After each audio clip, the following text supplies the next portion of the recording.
in front, they slap it, they score! It's the hat trick for Pastrnak! Here's a giveaway, and Matthews in scores! He's doubled down tonight, and in double figures with his 10th. The beauty about sports is that it forces you to deal with so many life experiences, whether you like it or not. There's certain stuff that kids just have to deal with, and it's going to help them be better people later on. Hey everybody, and welcome into another episode of Our Line Starts with Patrick Sharp and Anson Carter. I'm Kathryn Tappen. Post Super Bowl, guys, what a game. Kind of fun to witness history once again. I think you guys both picked the Chiefs, didn't you? Maybe Sharpie did, not me. I win every year. I'm a bandwagon jumper. I knew TB12 was going to get it done all along. Yeah, I did pick the Chiefs, but only because Jonesy had the Bucs, so I went against Jonesy. But in my heart, I wanted to see Tom Brady win another one.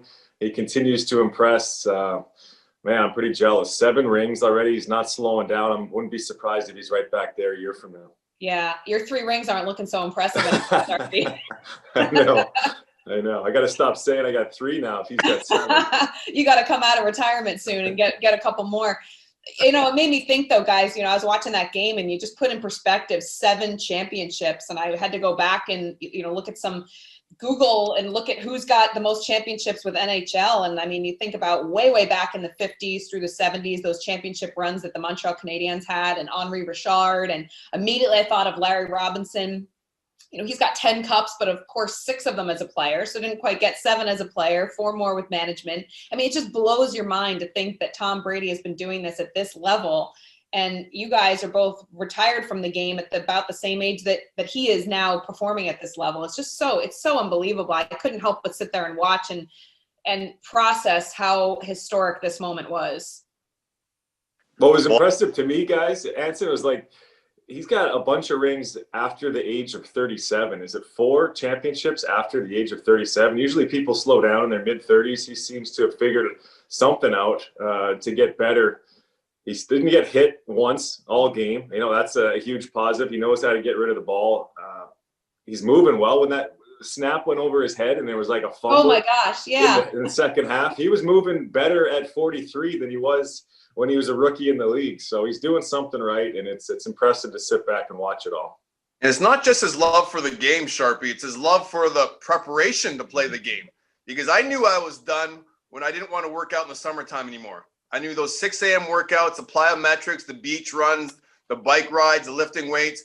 When you're in it and you're hungry, you're passionate, you don't mind doing that. You don't mind sacrificing going to the club, hanging out with your buddies, because that's what you love doing. But when you're in the tail end of your career, getting up at 6 a.m.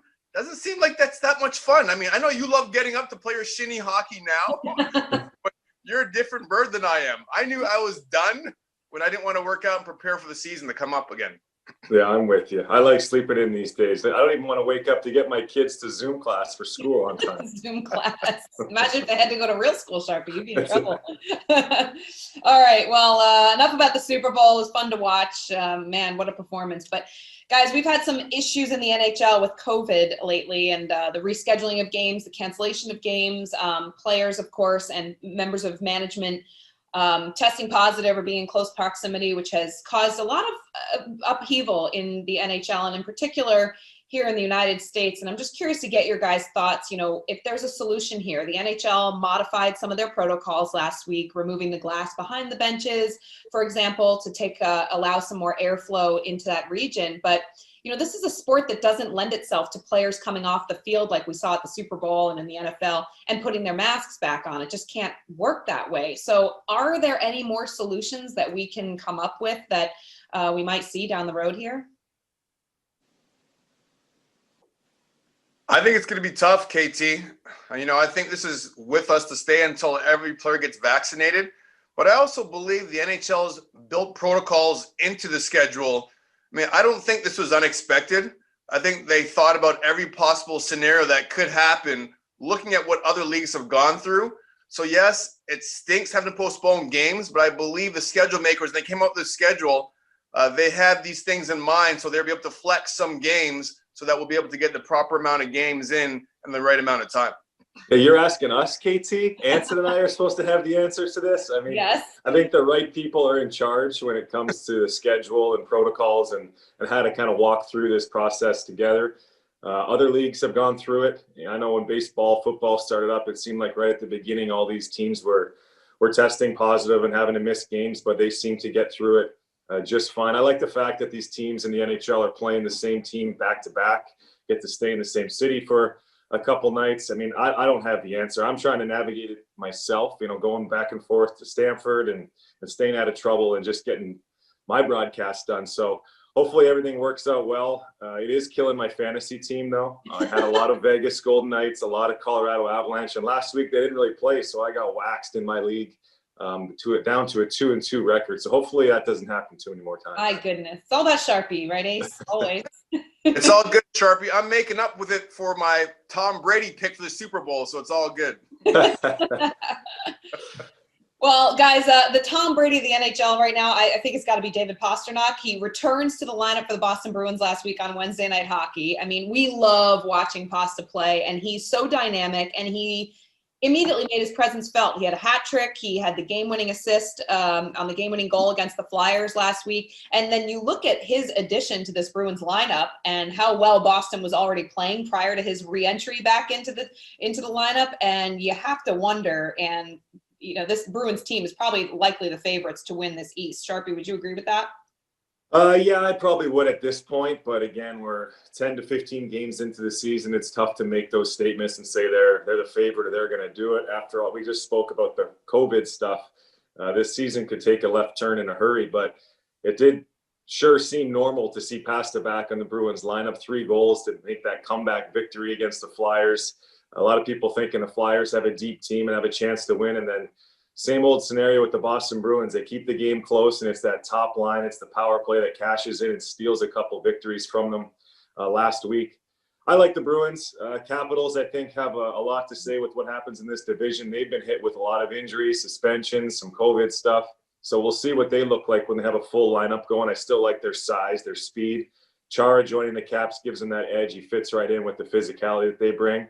I mentioned the Flyers have a good squad. The Islanders have yet to show their best. We saw them in the return to play last year. I love the way they have that team structure. And I think Beauvillier being out of lineups really hurt their offense more than we've mentioned. As far as the other teams, I enjoy watching New York and the New Jersey, Buffalo. I think they're up and coming, but the previous teams that I mentioned have the best chance. So if you're asking me to pick a favorite, sure, I'll go with the Bruins because when Pasta's in that lineup, man, are they a fun team to watch. Sharpie, you just nailed all those other teams, so I'm not going to go into detail because you covered everything I wanted to say about those other teams. The one point I want to bring up, though, I love the Boston Bruins because of Tuukka Rask and Yaroslav Halak. When I look at the other teams in that division that you mentioned that have a chance, I'm not so sure about their goaltending. But Tuukka Rask for me and Halak are about as sure things as you're going to find in that division. So that's the reason why I'm giving the Boston Bruins, in addition to Pasta on the perfection line and Bergeron and Craig Smith and Marchand or Marchand, or whichever way he's pronouncing his name. But it's the goaltending for me with the Boston Bruins that I think is going to be the reason why they win the division. Yeah, we've talked about it from the start of the season, how important the two-headed monster in net is going to be for any team with this abbreviated season and the amount of games they're playing. And, we saw yesterday Washington pulled their goalie after that James Van Riemsdyk goal. And the Flyers have had some injuries with Carter Hart and then Brian Elliott. So it's definitely a question mark. And the Bruins have that dynamic duo in net. So, and I think Tuukka Rask is, he's a gamer, and I'm sure he's ready to come back and help lead his team after having to leave the bubble last year for personal reasons. And he's back and probably wants to prove to the Bruins fans and to his teammates that he's here and he's ready to hopefully win another cup. I know he was the backup for Tim Thomas in 2011. Well, I'm sure Doesn't it just seem, KT, that the Bruins are going to end up playing the Capitals in the playoffs at some point, and it's going to be Chara facing his old team? Yeah. We're going to be sitting here talking about that matchup. I can't wait for that. I'll lead you to that one then, Sharpie. There. That'd be a great matchup, though, in the East. My goodness. What I was about to say was I think Leafs fans are going to be probably mad at me that I called David Pastrnak the Tom Brady at the moment, because Auston Matthews arguably is the Tom Brady of the league right now, lighting it up for the Toronto Maple Leafs. Let's take a look at the odds here presented by PointsBet for the Rocket Richard Trophy winner. There's a lot of superstars on this list, guys. Auston Matthews leading the way right now, but Connor McDavid, Leon Draisaitl, we've got Pasta in there with just a handful of games under his belt since returning.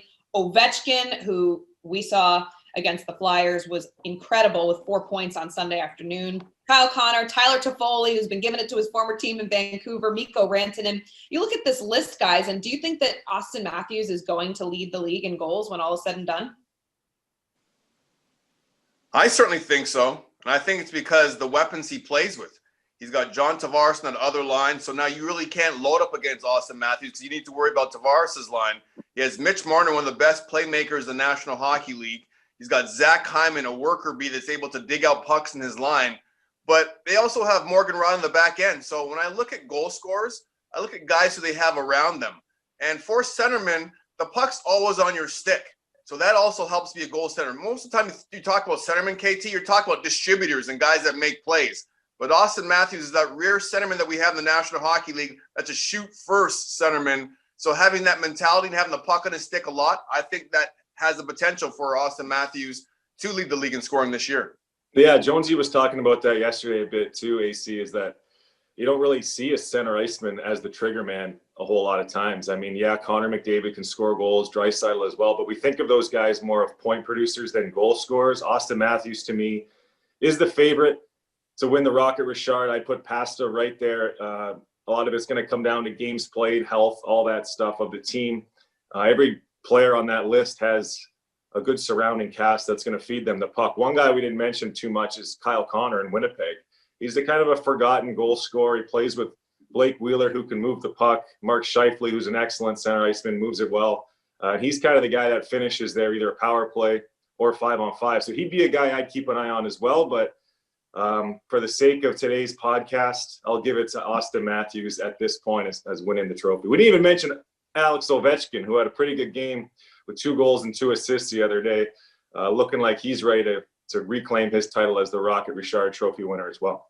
Sharp, are you talking the same Kyle Connor that looks like the skinny guy from Nintendo Hockey? That same Kyle Connor? Same guy. He's quick, dangerous. He knows where to go to score goals, Anson. Doesn't matter if he's the skinny guy. We need to run that in at some point. I mean, you could say the same for Wayne Simmons, and he's helping out a lot with that team in Toronto, but similar type of build there, Ace. And we've always said that about Wayne Simmons. It's incredible how strong he is and how fierce he is on the ice. But he's got, long and lean genes there. So somehow he finds a way to get the job done. Yeah, he does. I mean, he's currently, I think, injured right now. I think he hurt his hand the last game. So the Wayne train will be out. But you're right, KT. He's wiry just like Kyle Connor. He's just a little bit meaner than Kyle Connor, though. So that opens up a little bit more room on the ice for him. Awesome. Well, Ace, you had a chance to sit down with Florida Panthers assistant general manager Brett Peterson, the first Black assistant GM in the National Hockey League, for your YouTube series Hockey Culture. So I want to take a listen to that. I listened to it. It was an incredible interview. And then I want to get your thoughts afterwards. So let's take a listen to Brett Peterson. Welcome to Hockey Culture. This is the place where we try to change the culture of hockey, one interview at a time. And today's guest we have joining us, Florida Panthers Assistant General Manager, Brett Peterson. Brett, welcome. Hey, thanks for having me. It was a very special day for Hockey Culture because you're the first Black Assistant General Manager in the National Hockey League. But I want to take it back to your upbringing first, because I'm always curious when I have guests on the show, especially guests of color, what was the thing about hockey that got you interested in playing? Because it wasn't because you saw a ton of Black players playing out there on the ice, that's for sure. Yeah, well, for me, I think I was kind of thrust into it at a young age, just by accident, really, and I just took a liking to being, I think, a little bit different than most of the. Well, first of all, I was so young. My parents just put me out there. You know, when you're that young, that you just show up and you do what you're told, right? So, but as I grew up, I think I took a liking to being different than most of the people that were my family playing the, historical sports. And it kind of provided me an avenue to just make my own thing. So that's with, the team atmosphere, and then obviously ice and all that stuff. So that's how I stuck with it. I mean, growing up in Boston, the Massachusetts area, it's a hockey town, just like Toronto, original 6 market. I had to battle my parents. They're from the Caribbean, originally Barbados, to get me on the ice. You said your parents threw you out there? I mean, yeah. Were they hockey fans before you yourself fell in love with the game? No. That would be a negative. So, no, that my background, they had, my mother was helping out, at the time when I started playing, we were living in Albany, New York, and she was helping out a hockey program there, college, and the coach, part of the, I guess the agreement with her getting paid to do that was, take my crazy kid who has way too much energy and do something with him for 45 minutes. So they just put me on the ice and I pushed crates around in between drills of the college team. And that's how I got started. Did you encounter any sort of racism as a minor hockey player growing up at all? Oh yeah, for sure.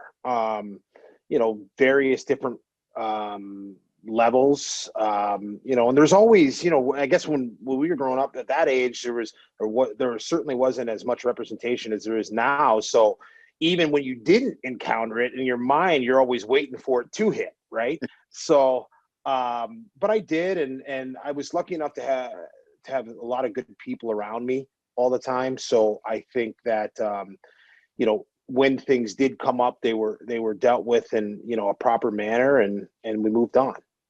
What advice would you give parents or other kids coming up playing the game to help them if they encounter these situations? What advice would you pass along that allowed you to get to that next level? Because you played college hockey, you played pro level, so you're able to push through all that negativity.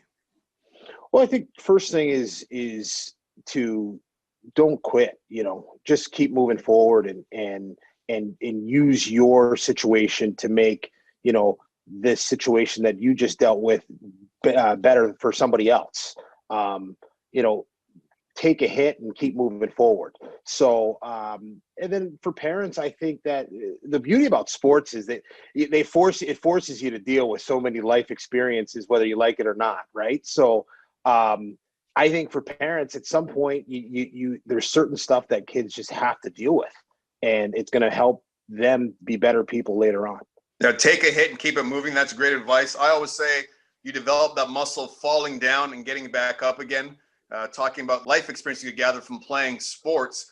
Are you able to have that experience, but then take your game to the next level competing at Boston College? Now, there's BU versus BC, and I played for the Boston Bruins. I know how crazy it is in that city when it comes to college hockey. Why did you choose Boston College? Well, Greersy already had BU, right? He was so I figured let's sprinkle it over to BC. No, it's the biggest thing was when I was going through the process. I went to various different, the recruitment process. You're visiting different schools, and something about Boston College is just such a beautiful place. It's nestled right in the city, and it was basically like a dream come true, and I was a big college football fan. So we had really good college football teams. And then of course there's Jerry York, who is Jerry York. So it was pretty much, I remember when I went on my visit and coming back, my parents were telling me like, so, you can think through this. And I was like, what are we thinking about? What this is the place, you know what I mean? So it was kind of love at first sight.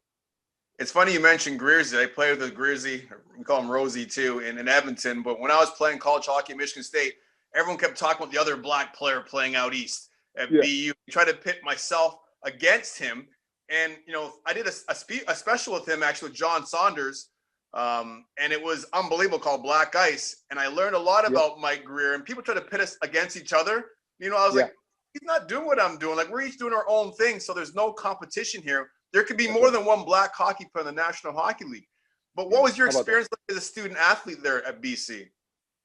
Oh, it was tremendous. I mean, it's a place where, because of the institution, you're forced to, really be a student and an athlete. And, it helped me for myself into a better professional, just with management in terms of staying on task and setting tasks and getting things done in a timely manner.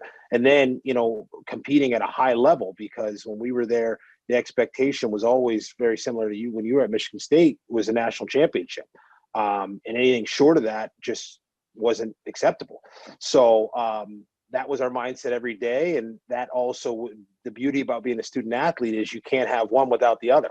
So, that was, kind of instilled in me right away. I thought I was going to be able to slide by there, but, they did a great job with academic support and giving us so many resources to help ourselves. But you had to be a student too, which was something that I'm forever grateful for. Was your experience different than you think, being a black player playing college hockey? And the reason why I ask you this is the first time I became aware that I was a black hockey player was when I was asked by a reporter during my college years, how does it feel being a black hockey player? I looked at him like he had three heads. I was like, well, how does it feel being a white reporter? He looked back at me and he's like, okay, I see exactly what you mean. And then there's another example when I first went to the cafeteria, I was there with my teammates and I walked in the cafeteria after getting my food. I looked around and I saw all the black students sitting in one area and all the white students sitting everywhere else. So I grabbed my plate of food with my teammates. I sat down and one of my good college friends, his name is Brad Fields. He ran track at State. He's like, hey, bro, like, what are you doing? Why are you sitting over there for? Because I was getting dessert, of course. Surprise, surprise. Yeah. Then, well, I'm with my friends. I'm like, well, why don't you come sit over here with us? But I didn't know anybody on campus. I just knew my freshman class, and that was it. And you know what, Brett? By the end of my freshman year, we had white athletes sitting with black athletes sitting with white athletes. It didn't really matter, but I was very aware when I first walked in that first day that things were a little bit different. Yeah, I mean, it's funny. People ask, they're very similar, kind of along those lines. Like, do you ever feel the way? And I've always just tried to, circulate to really good people. So I just saw people. Now I'd be lying to you if I didn't know that I was different in terms of kind of representation. But I guess I just held everyone to a higher standard, that they were going to accept me as, a good person and a pretty good hockey player. Boston College was great because there is a fair amount of diversity. We've got a lot of different sports. So there was a lot of people that actually looked like me. They just didn't play hockey. So it was easier, I guess the hardest thing there for me was trying to get the students of color to understand why I played hockey. Yeah. That was the hardest thing because they just never seen that. So, and then once we got past that, it was great. Yeah, I had those same conversations too. The president of the Black Student Caucus Association, his dorm was right across from mine. And he was like, hockey? He's like, brothers play hockey? I was like, man, you should come to a game, you should see. And then he was sold after coming to a couple of games that it didn't really matter what color you were, as long as you're willing to battle and compete. That's all that mattered. I mean, I'm looking at your resume as a player when you played, and I'm jealous. I mean, not only are you an assistant general manager, which is, I'm very proud of you, but you won a national championship. That's the one thing that I always wanted when I went to school. We never had the goaltending. We had good teams. The goaltending always fell a little bit short, but you won a national championship at Boston College. What was that experience like? Oh, I mean, it was amazing. Prior to me getting to Boston College, BC had gone to 3 Frozen Fours and fallen short. The year that we had won it, we had just great leadership, and Brian Jonta, Scotty Clementson, Brooks Orpik, a bunch of guys. It was one of the most amazing teams I've been a part of, because you would get to the rink every day and you worked hard, you played hard, but at the same time, we never thought that we would lose a game or be out of it, ever. It was amazing. I remember we lost one game that year to Yale, and it was like, usually, when you lose a game, it's, everyone's moping around, salty, but it was such a fluke that it was like the radio was right back on, and let's shake this thing out and we'll be back tomorrow. It was amazing. So it was a great group of guys led by, a lot of great older leadership. And then obviously coaching staff with, York, he's just a calming figure. So you have that much talent in one room, and it was going to work out. So what kind of influence did Coach York have on your career while you at BC and even post BC? He recruited me when he was at Bowling Green, and we still stay in touch when I'm in my involvement due to college hockey. But he's one of the most solid people that I know, the most influential people that I know, not only putting a lot of pros in the National Hockey League, but developing a lot of solid young men. The list goes on and on. The men that he's impacted over the course of his time as a coach at college hockey. Talk about your relationship with Yorkie and what he's meant for you in your career. Well, I mean, he's a living legend, right? So whenever you can get 2 cents from the guy, it's probably invaluable information for you, or whoever he's talking to. So I think that's the biggest thing that impressed upon me about Boston College is you went in there as, an 18-year-old kid thinking that you were a superstar, and then you came out of there a 20-something-year-old young man. And they gave you the tools, especially Jerry gave you the tools to be that person, and know that you stand for certain things, and have a very good involvement in your faith, and then be a teammate and also be a good professional. So that was the biggest thing for me about the college experience is it formed me into a young man.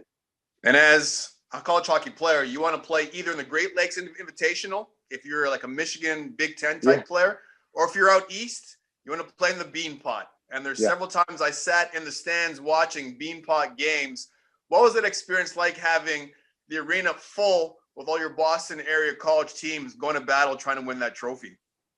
Well, I mean, once you got rid of the jitters, then it was a blast. But I mean, there was nothing better than the 2 first Mondays in February playing against. And in Boston, most of these kids at that time at the colleges, they were all guys that you played with growing up from different high schools, and there was no love lost at all across the street. And you lost friendships where certain guys you played high school with, and they went to BU and you went to BC, and you're like, all right, well, I'll get you after the 4 years, So that's what it was. And it was a battle. The building would vibrate when you'd come to that championship game, and there was just such a source of pride because Boston's such a town that is what neighborhood are you from, where'd you grow up, what high school did you go to? So you took that right into that locker room and you battled. So it was a blast.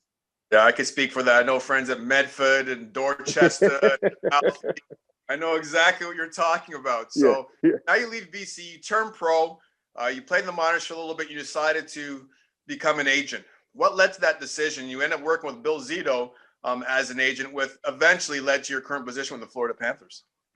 Well, I think maybe the Boston College thing hit. I started to do the math of where I was at the time, Grand Rapids, and I was like, these numbers don't look good for me. So we got a long ways to go here. So it had an amazing opportunity to something that I knew that I was going to get involved in the sports agency business when I was in school, and the opportunity came up, and I just had to jump on it because I thought it was the best time for me to kind of segue with my playing background into the business side and to work with a guy like Billy. That those opportunities don't come up often. So it was kind of bittersweet because I had concluded my career, but at the same time I looked at it as kind of a continuation of my career. And people always ask and talk about, well, what's the NHL doing now? What's hockey doing now? And I always point to yourself and your hiring as assistant general manager of the Florida Panthers, because Vinny Viola is on the Executive Inclusion Council. And I don't know how hands-on he was with Bill Zito in terms of giving you the green light to be hired, but I know Vinny Viola signs those checks at the end of the day. And Bill Zito has to run those ideas and those suggestions up the flagpole. So we're already starting to see the impact of people being on the Executive Inclusion Council and what players are doing. My Players Inclusion Committee. Speak about where you see hockey today and where you see hockey in the next 10 or 15 years. Well, I think so many fun things are happening. We're starting to really evolve the game that we've all loved, and I think we're trying to thrust it forward, I guess, into a little bit of present day. Right. And, hockey players are different now. Like it's a different hockey player that played than when I played. And I think there's, with all that we've gone through thus far, the world is different, and COVID has been very bad, but it's also been very great because it's opened up some new conversations and some new opportunities. And I guess some more forward thinking. And Mr. Viola is taking a huge step in that with bringing, his vision to the NHL. And quite frankly, that's what we need. We need people that are that are excited to, kind of keep moving this world forward. And they have the platform and the position to do so. So, I'm, grateful for the opportunity, and I'm looking forward to see what we can build on.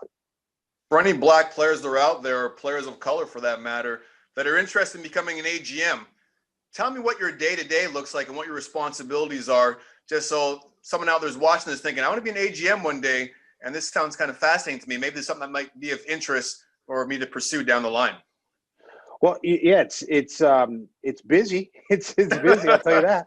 A lot of my day-to-day is checking in on, where our prospects are, what their current status is, getting their metrics in terms of how they've progressed in practices that week and their games, as well as kind of heading up with our player development department, kind of the new players that we might be looking at, and then helping out with Billy and Paul Krapalka on the big club with any sort of moves or tweaks or all that stuff. So it's kind of jumping around, which is different from the agent world, where you're kind of focused in on one player and that one player's problems and triumphs. Now you've kind of got you've got a bunch of different baskets here at the NHL level, where you've got player development, you've got current players, you've got another whole side where we're doing some foundation stuff in terms of in the Fort Lauderdale, Broward County area,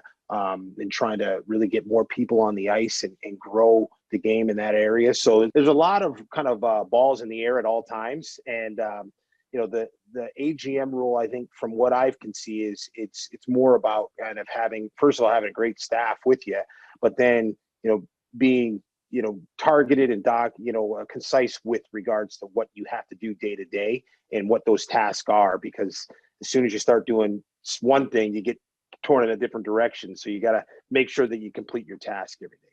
So how important was your college hockey background to becoming an AGM? I always say that not everyone's fortunate enough to go pro, come to NHL when it comes to sports or hockey, but everyone has the opportunity to go pro when it comes to business. And now you've been able to dabble a little bit of both. So how important was the fact that you went to college and you went and played college hockey at Boston College with your success and what your plans to do with the future? It was invaluable. I think that, it taught, how to stay on task and how to complete tasks, as well as, biggest thing in college is time management, especially the student athlete, right? It's time management is everything. So you've got to figure out how to not waste any minutes out of the day. And, the day starts for me around 5:36, and depending on who's playing, it concludes around 11:30. So, it's sun up to sundown, and then you gotta do your job. You gotta do multiple jobs, and then you gotta make sure that you're spending enough time with the family too. So it's a full day. Has it ever crossed your mind when you became the first Black assistant general manager? Like when we're playing, we just see ourselves as being players, right? But then you keep getting asked the question, and people present this statement to you, like the first Black assistant general manager in the National Hockey League. Is this something that you thought of before someone like myself asked you about it? No, I mean, I think, like you said, like you're playing to start, right? And you just, when I was growing up, the whole goal is to get to the National Hockey League, and then you start to kind of grow more, and you say, all right, well, there's a bunch of different things that you can do surrounding the National Hockey League and the sports in general. So I think, as I grew up and evolved, as a man, you started to think about, wow, well, maybe these are some opportunities that we should look at too. And you can still kind of, live a dream. So, I actually told somebody just recently, like, I feel lucky because to this point, I've never had to do anything that I didn't want to do. Right. So I don't feel like I've worked a day in my life. That's my parents always tell me that, listen, Bajan people from Barbados always have these sayings. My parents always say, do what you love, and you'll never work a day in your life. And I haven't worked yet to this day. And I continue to hope that that's the case going forward. That's for sure. Yes. When you're an agent on the agent side of the business, did you ever have any instances where a player didn't want to be represented by a Black agent? And the reason why I'm asking you this, because I know that there's a Black hockey player that played the National Hockey League that didn't want to have Black representation.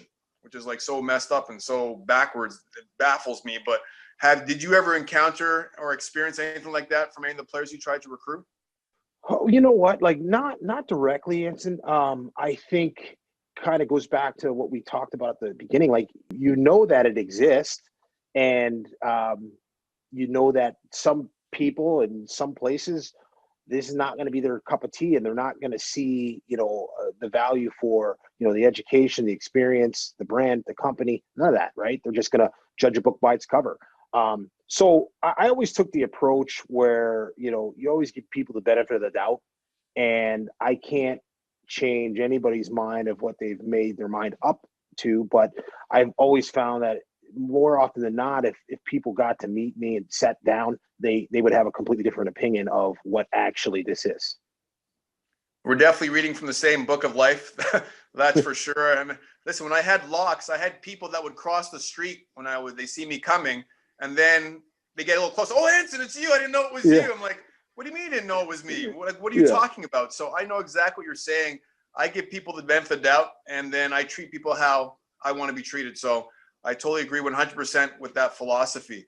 On that note, I want to thank you for joining us on Hockey Culture. I'm so pumped. I'm so proud. I texted you when I saw that you landed that job there in Florida as an AGM. And I'll be watching you intently, because one day, hopefully, you might be the first, or you will be the first black general manager of the National Hockey League. So thank you. Your text meant a lot to me. I really appreciate it. Yeah, no, absolutely. Absolutely. I was so pumped when Bill Douglas had told me. I was like, man, yeah, this is great stuff. We talk about representation. Well, that's important, because now there's people out there that think, hey, maybe I could achieve that one day. That glass ceiling doesn't exist anymore. And who knows? I could be a team general manager. I could be a team president. I could own a team. Like, who knows? But seeing you doing it the way you're doing it right now, very proud, because you've got that job based on merit. Nobody there in Florida is checking any boxes. When you look at what you're looking for at AGM, what you've done in your career, on and off the ice, you check all those boxes. So good stuff, man. Appreciate you. Thank you, man. Thank you. All of Anson's conversations can be found at youtube.com/hockeyculture. I would encourage everyone to listen to them. They're just amazing. Each week, Ace, the different cast of characters you've had on. But, listening to Brett Peterson, what stood out to you most with your conversation with him? There's a perfect example, KT, of somebody that wants to get involved with hockey, and it doesn't involve going pro in terms of playing the National Hockey League. I think that's what's important for people to realize. There's a whole business of hockey that's out there that's available to people if you take your time to take the proper steps and even to network. And Brett Peterson won a national championship with Boston College. He played in the minors for a while. He realized he wasn't going to play in the National Hockey League, but he became a player agent, learned the business, worked with Bill Zito before at Acme Sports, and now he's the first black assistant general manager of the National Hockey League. So for all the people and the kids out there, whether you're black or white, male or female, you don't have to play in the NHL to be involved at the highest level of the game. You can work on the business side of the game and still have a great life. After watching that interview, KT, it seems like every other week I'm watching Anson on TV or on the internet doing some kind of work. I'm trying to figure out who works harder, Kathryn Tappen or Anson Carter. Oh, it's definitely Ace. I think it might be Ace. I might say Keith Jones. That's true too. No, we can't give him any more credit. He's never worked a day in his life, Keith Jones. Ace, I loved Brett's story about growing up and how his parents didn't just put hockey on him. It kind of was the way they just needed him to get rid of all this energy he had as a young kid, and his mom needed to find him a place where he could release a lot of that energy. In Albany, New York, it was hockey. So there's a reason. I just love hearing how people get into the sport, because it's all different, how everyone got involved, and yet somehow it ends up becoming such a big part of their lives. You're right, KT. I mean, the fact that his parents threw him out there, I mean, I had to beg my parents to play hockey. I was like, please let me play. And it only was because my sister played soccer and my parents wanted to treat us equally. That's why they allowed me to play hockey. Little they know, hockey's going to cost $3,000 in equipment and registration. Like, the sticker shock almost killed them. But I had to beg my folks, but Brett's parents just said, here, go ahead and play. So that's amazing. They hear that parents are out there that see hockey as a place where they feel like their kid could be accepted and want to play and fall in love with the sport. I mean, that story can be told all across Canada. That story can be told all across the U.S. also. Yeah. Yeah, humble upbringings. There's a lot of those in hockey, and somehow parents find a way. You guys can speak to that, to put their kids on the ice, given the cost that it is. And I know, Anson, you're doing a lot of work in the community, especially here in New York in particular, with the Rangers and the Boys and Girls Club at Kips Bay, to make this game accessible to everyone, so that anybody can play regardless of the equipment, and that's tremendous work. So great conversation with Brett Peterson. Again, youtube.com/hockeyculture. You can find all of Anson's conversations with Kendall Coyne Schofield and Kim Davis and a lot of hockey players as well. So, guys, that's going to do it for this edition of Our Line Starts. It's been fun as always. We'll have more topics next week. Thanks for listening, everybody. Bye.